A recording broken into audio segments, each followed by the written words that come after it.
তো এখান দেখেন প্রথমত আমি আমার ইমেজটিকে নিয়ে আসবো, এখান থেকে ফাইল থেকে ওপেন যাব, অথবা কন্ট্রোল ও, অথবা এখান থেকে ক্যানভাসের সাইজটা আছে এখানে ডাবল ক্লিক করলেই আমার ওপেনের যে পপআপটা আছে এখানে চলে আসবে। দেন এখানে দেখেন মডেলের যে পিকচারটা আছে, পিকচারটা আপনাদের দিয়ে দিয়েছিলাম গ্রুপে, পিকচারটাকে আমি এখানে ওপেন করব। ওপেন করার পরে এখানে কি করব, আমাকে অবজেক্ট থেকে যে ব্যাকগ্রাউন্ডটাকে রিমুভ করতে হবে। তো ব্যাকগ্রাউন্ডটাকে আমি কীভাবে রিমুভ করব, এখানে কুইক সিলেকশন টুলের মাধ্যমে মাস্কিং সিলেক্ট অ্যান্ড মাস্কিং করে আমি এখানে ব্যাকগ্রাউন্ডটাকে রিমুভ করব। তো এখানে দেখেন একটা টুলস আছে কি কুইক সিলেকশন টুল, এখানে আপনি যদি ডাব্লু প্রেস করেন তাহলে কিন্তু আপনার এখানে কুইক সিলেকশন টুলটা এখানে এনেবল হয়ে যাবে। তারপরে এখানে দেখেন কুইক সিলেকশন টুলটা নেওয়ার পর এখানে দেখেন ছোটো একটা ব্রাশের মতো একটা অপশন আসছে সার্কেল। তো এখানে দেখেন আমি যদি অল্টার প্রেস করে রাইট বাটন প্রেস করি তাহলে দেখেন এখানে ছোট হচ্ছে, আবার লেফট দিকে যখন মুভ করতেছি ধরে তখন কিন্তু এখানে ছোট বড় হচ্ছে দেখছেন। এখানে আমি অ্যাডজাস্ট করে এখানে ক্লিক করে দিব।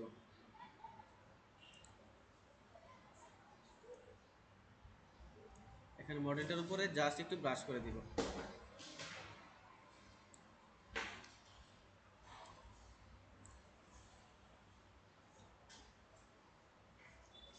এই বেসিকগুলো বিষয় বুঝতে পারলে আপনারা যে কোনো এডিটিং করতে পারবেন। কারণ যে কোনো ইমেজের ক্ষেত্রে যে কোনো ম্যানিপুলেশন যে কোনো এর ক্ষেত্রে কিন্তু আপনাকে প্রথমত আপনার যে একটা অবজেক্ট ওইটার ব্যাকগ্রাউন্ডকে রিমুভ করতে হবে।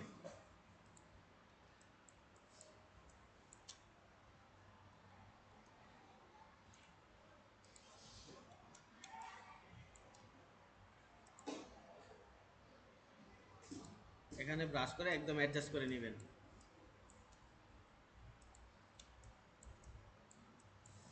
চুল ঠিক আছে, চুলকে আমরা ধরবো না, চুলে আমরা মাস্কিং করব।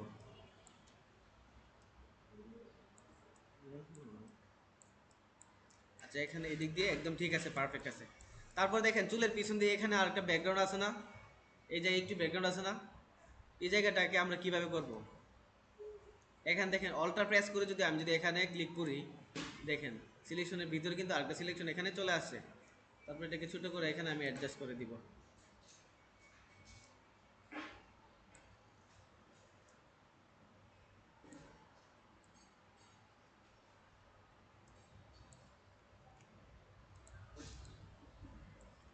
অল্টার প্রেস করে দেখবেন ভিতরে যাচ্ছে নাকি ভিতরে বাইরে যাচ্ছে। যখন ভিতর দিকে আপনার দরকার তখন অল্টার প্রেস করবেন, আদারওয়াইজ অল্টার প্রেস করবেন না। এখান থেকে সিলেকশন থাকা অবস্থায় এখানে সিলেক্ট এন্ড মাস্ক একটা অপশন আছে না, সিলেক্ট এন্ড মাস্ক অপশন আমরা কেন যাবো কোন তো, চুলগুলোকে নিয়ে আসার জন্য। দেখেন সিলেক্ট এন্ড মাস্কে যাবো, গিয়ে এখানে আমাদের নতুন আরেকটা ইন্টারফেস নিয়ে যাবে। দেন এখান থেকে চুলের মাথাগুলোকে জাস্ট আমরা ব্রাশ করে দিব এখানে রিফাইন এসে ব্রাশ দ্বারা।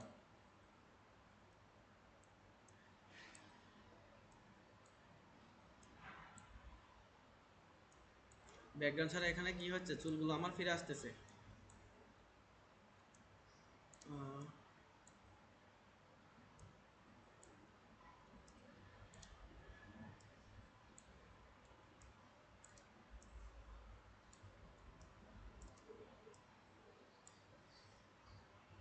চলে আসে না চুলগুলো। দেন এখানে আমি ওকে প্রেস করে দিব। এখানে ওকে প্রেস করার পরে এখানে যে আমার সিলেকশন ছিল মডেলটা, এই মডেলটাকে কী করবো আমি ব্যাকগ্রাউন্ড থেকে আলাদা করে ফেলবো। এখন সিলেকশন থাকা অবস্থায় আমি যদি কন্ট্রোল জে প্রেস করি তাহলে কি হবে, যতটুকু এরিয়া সিলেকশন আছে ওই ব্যাকগ্রাউন্ড থেকে সে আলাদা হয়ে যাবে। তাহলে কন্ট্রোল জে প্রেস করলাম, এখন দেখেন আমার যে মডেলটা আছে মডেলটাকে আলাদা হয়ে গেছে। এখন এটাকে আমি ব্যাকগ্রাউন্ড দিব, ক্যানভাস সাইজটা বড় করব। তো ক্যানভাস সাইজ কীভাবে বড় করতে হয়, যে ক্রপ টুলের মাধ্যমে কিন্তু আমরা কিন্তু আমাদের ক্যানভাস সাইজটাকে বড় করে দিতে পারি। দুই দিক দিয়ে একটু বাড়িয়ে দিলাম, ইমেজটাকে একটু স্কোয়ার শেপে নিয়ে আসলাম। ওকে, এখন এখানে একটা আমি ব্যাকগ্রাউন্ড দিব। ব্যাকগ্রাউন্ডটা কীভাবে দিব, তো আমি এখানে কিন্তু যদি সলিড কালার কোনো ব্যাকগ্রাউন্ড দিই সলিড কালার দিতে পারবো। এখান থেকে যে অ্যাডজাস্টমেন্ট লেয়ার থেকে এখানে আমি সলিড কালার দিতে এক কালার দিতে পারবো। যদি আমি এখানে গ্রেডিয়েন্ট দিই এখান থেকে গ্রেডিয়েন্ট দিতে পারবো। এখানে অনেকগুলো গ্রেডিয়েন্ট আছে, এখানে বিভিন্ন গ্রেডিয়েন্ট আছে, আপনার যেটা ভালো লাগে আপনি ওটা দিয়ে দিবেন। আমি ব্ল্যাক অ্যান্ড হোয়াইট দিলাম। আচ্ছা, দেওয়ার পরে এখান থেকে আমি এটাকে রেডিয়াল করে দিই, দেখতে ভালো লাগবে। রিভার্স করে দিই, দিয়ে স্কেলটা এখানে বাড়িয়ে দিই।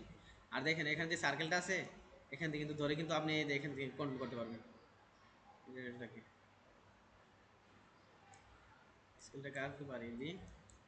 ওকে, এখন আমার ব্যাকগ্রাউন্ড উপরে চলে গেছে না? ব্যাকগ্রাউন্ডটাকে আমাকে কি করতে হবে, মডেলের নিচে দিয়ে দিতে হবে। মডেলের নিচে দিয়ে দিলাম।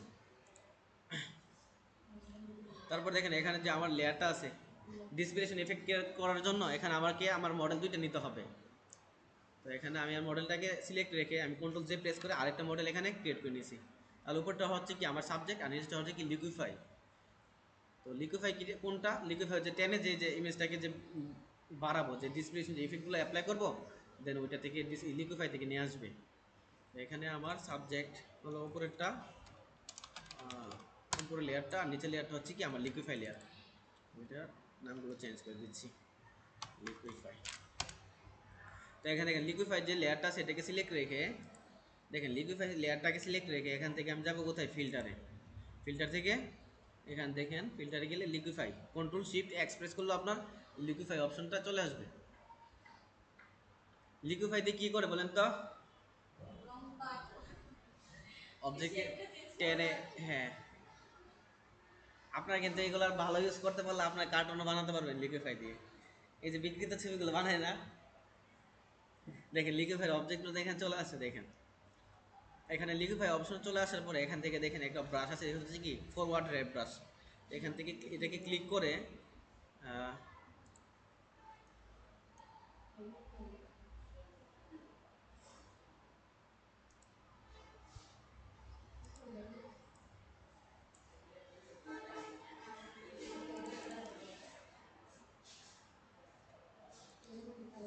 দেখেন কাজ করতেছে না, হ্যান্ড আইকন চলে আসছে। এই জন্য আমি রেকর্ড করতেছি এটা।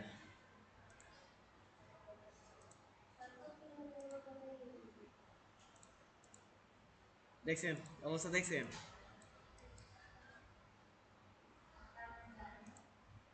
আচ্ছা এখান থেকে ক্যান্সেল দিয়ে আবার যাচ্ছি, ফিল্টার, লিকুইফাই।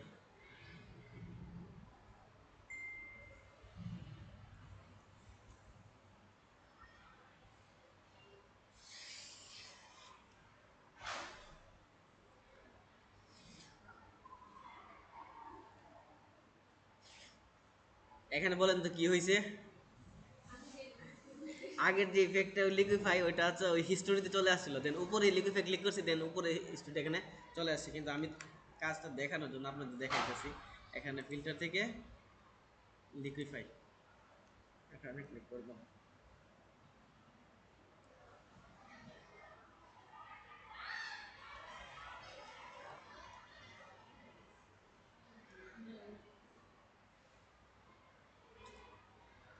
আবার এই সেম প্রবলেম।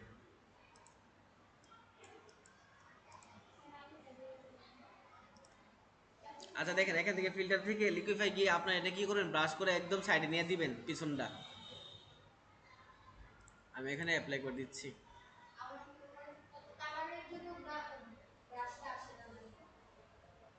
এখানে ওই যে আমার যে লিকুইফাই এটা প্রবলেম করতেছে স্ক্রিন রেকর্ডের জন্য। এখানে আমি কি করছি যে দেখেন লিকুইফাইটা নিয়ে ওইখানে যে ব্রাশ আছে লিকুইফাই ব্রাশ ফরওয়ার্ড র্যাপ, ওইটা দিয়ে এখানে টেনে দিছি। আপনি এখানে মডেলটাকে ক্লিক করে এই দিক দিয়ে যে ব্রাশ করলেই আপনার এই মডেলটা এখানে এইভাবে চলে আসবে। দেন উপরে মডেলটা তো আসি। তারপর দেখেন এখানে কি করব, আমি আমার যে নিচে লিকুইফাই মডেল অবজেক্ট আছে এটাকে আমি নেগেটিভ মাস্কিং করব, আর উপর যে লেয়ারটা আছে এটাকে আমি জাস্ট মাস্কিং করব। এর জন্য আমাকে এখানে কীভাবে নেগেটিভ মাস্কিং নিতে হলে কীভাবে নিতে হয়, অল্টার ধরে আর এখানে ধরে আমি জাস্ট একটা নর্মাল মাস্ক নেব। দেখেন নেগেটিভ মাস্ক আর অল্টার মাস্ক হচ্ছে পার্থক্যটা কি, এখানে দেখেন প্রথমত যে থাম্বনেলের যে এখানে যে দৃশ্যটা, এখানে দেখেন নেগেটিভ মাস্ক নিয়ে আপনার এখানে ব্ল্যাক একটা কালার চলে আসছে। আর এখানে যে নর্মাল যে মাস্কিংটা আছে এটাকে একটা হোয়াইট থাম্বনেল আছে। এখানে মাস্কিংয়ের ক্ষেত্রে আমরা শুধু ব্রাশ টুল অ্যাপ্লাই করতে পারবো। আর এখানে কালার থাকবে কি সাদা আর কালো। কালো থাকলে মানে কি সে ডার্ক হয়ে আছে, সে এখানে পুরো ইমেজটাকে দেখেন, পুরো ইমেজটাকে সে এই কালো কালার দ্বারা মাস্কিং করে ফেলছে। যদি আমি এখানে অল্টার প্রেস করে যদি ক্লিক করি, সরি শিফট প্রেস করি, তাহলে দেখেন আর মাস্কিংটা অফ হয়ে যাচ্ছে। তাহলে কি হচ্ছে, কালো কালার দ্বারা এটা হচ্ছে মাস্কিং হয়ে গেছে।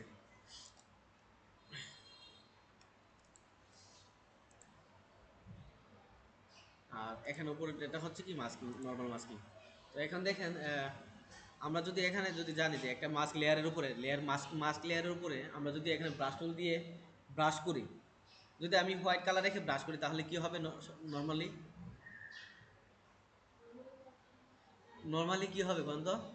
হোয়াইট প্রেস করছি, ব্রাশ করি, তাহলে প্রথমত কিছুই হবে না। যদি ইরেজ কোনো কিছু করে থাকি, মাস্কিং করে, তাহলে ইরেজটা ফিরে আসবে। আর যদি আমি যদি ব্ল্যাক এখানে ফোরগ্রাউন্ডে রেখে, যদি ফোরগ্রাউন্ডে যদি ব্ল্যাক কালার রেখে যদি এখানে মাস্কিং থাম্বনেল রেখে যদি ব্রাশ করি, তাহলে কি হবে? এখানে ইরেজ হয়ে যাবে, অবজেক্ট ইরেজ হয়ে যাবে। এখানে জেনারেল ব্রাশ থেকে আপনাদের একটা দেখাই। দেখেন নেগেটিভ মাস্কিং এর সুবিধা হচ্ছে কি, দেখেন এখানে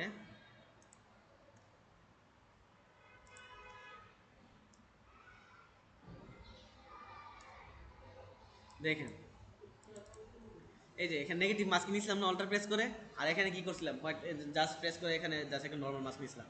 মানে এখানে প্রেস করে আমি পুরোটা এখন ব্ল্যাক মুছে দিচ্ছি। তো এই মুছে দেওয়ার পুরোটাই মানে আপনার এখানে শর্টকাট হচ্ছে কি, অল্টার প্রেস করে আপনি নেগেটিভ মাস্কিং নিয়ে।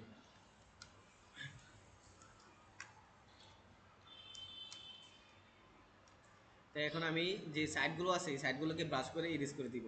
তাহলে ইরেজ করতে গেলে আমার কি কালার প্রেস করতে হবে? ফোরগ্রাউন্ডে, ফোরগ্রাউন্ডে ব্ল্যাক কালার, ব্ল্যাক কালার।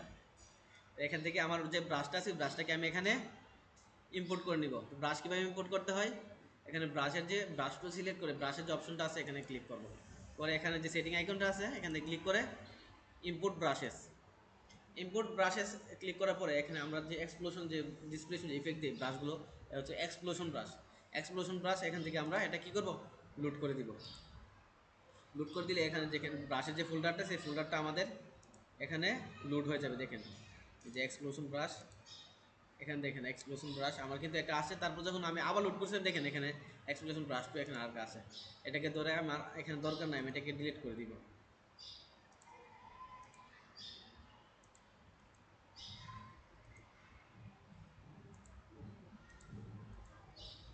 এখান থেকে ডিলিট করে দেবো, এটা দুইবার দরকার নাই। এখান থেকে এক্সপ্লোশন ব্রাশ থেকে এখানে বিভিন্ন টাইপের ব্রাশ আছে, এক্সপ্লোশন টাইপের অনেক ব্রাশ আছে। আপনার যেটা খুশি আপনি এটা এখানে দিয়ে কাজ করবেন। তো আমি এখানে 3 নম্বর ব্রাশ অথবা 2 নম্বর ব্রাশ, 1 নম্বর ব্রাশটি নিই,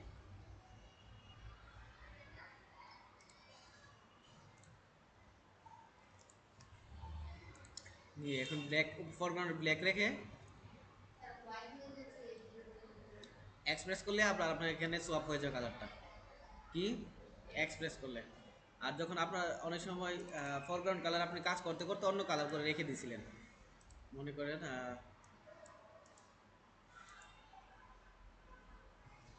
এখানে কালারগুলো দেখা যাবে না, এখানে দেখাচ্ছি।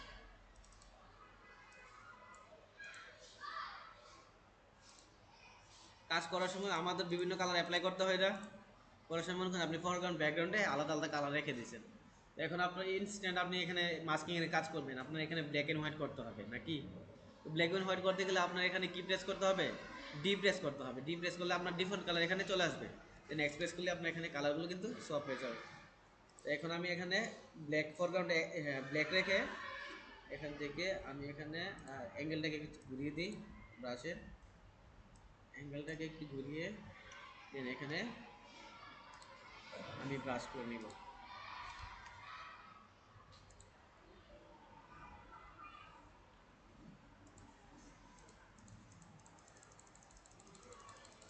সাইডগুলোকে ইরেজ করে নেব।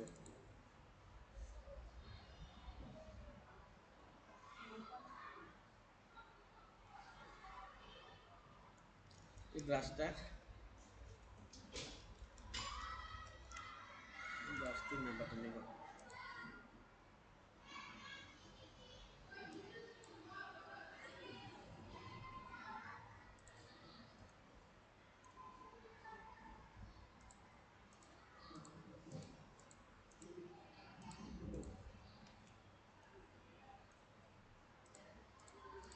তারপরে যে আপনাদের যে একটা দেখছিলাম না পার্টি ফ্লায়ার, ওইগুলো শুধু কিন্তু ব্রাশের কাজই ছিল। পার্টি ফ্লায়ার সময় ছিলেন?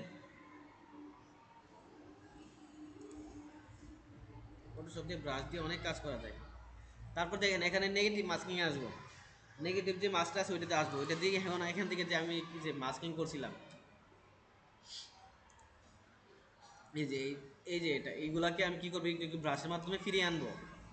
তো এখানে আমি কি করব, আমি এখান থেকে হোয়াইটটাকে সিলেক্ট করে এখান থেকে আমি ব্রাশের অ্যাঙ্গেলটাকে ঘুরিয়ে দিব, দিলে ঘুরে গেছে। এখন আমি এখানে ব্রাশটা একটু বড় করে এখানে প্রেস করে দিব, ক্লিক করে দিব।